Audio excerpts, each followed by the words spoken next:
चलिए हम लोग द्विघात बहुपद की जो शून्यकों का योगफल पढ़ चुका था। आज गुणनफल की बात है। तो गुणनफल में हम आपको मानक रूप में आपको समझाए हैं। तो मानक रूप आपको याद कीजिए A X square plus B X plus C और ए का मान कभी 0 नहीं होगा। ये तो समझा दिए। शून्यकों का गुणनफल समझा रहे हैं। तो शून्यकों के गुणनफल में क्या होगा समझने की कोशिश कीजिए। अल्फा गुना बीटा है। एक आपको याद कीजिए, पीछे पिछले वीडियो में आपको निकाल चुके थे।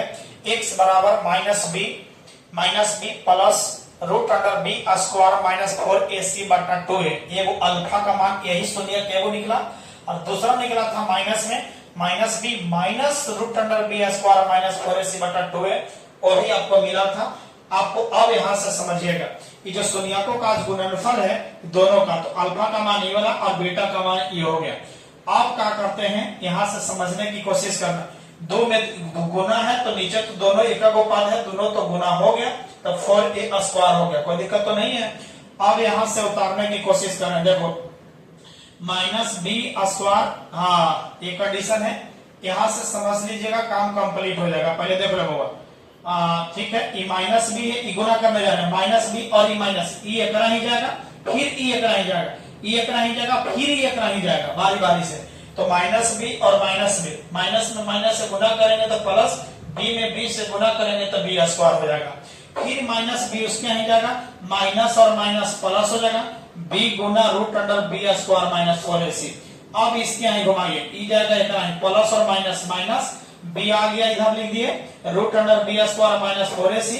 अब फिर ये नहीं जाएगा, ये minus c plus plus minus minus ये दोनों गुना कर दिए।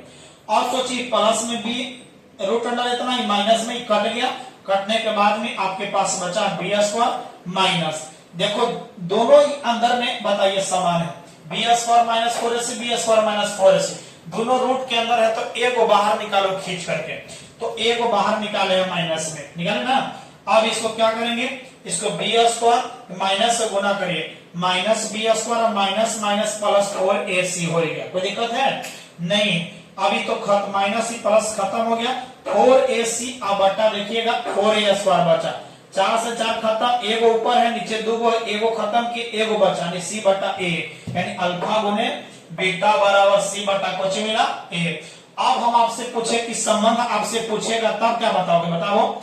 संबंध आपसे पूछा तब आपको यही बताना है कि अल्फा गुने बीटा बराबर c बताइए। c व्यापक रूप में जा रहा है, c बताइए किसी इसके साथ कोई अचर पद नहीं है, मतलब यह अचर पद है। कौन सा पद है, अचर पद। और बट्टा यानी आपको a जो है a किसका गुणनफल है, देखो ना a जो है x स्क्वायर का गुणांक है ना, ये गुणांक है होगा, ध्यान दीजिए इसको गुणांक कहते हैं। मतलब है कि x स्क्वायर का गुणांक लिख सकते हो, कोई दिक्कत, यही संबंध है।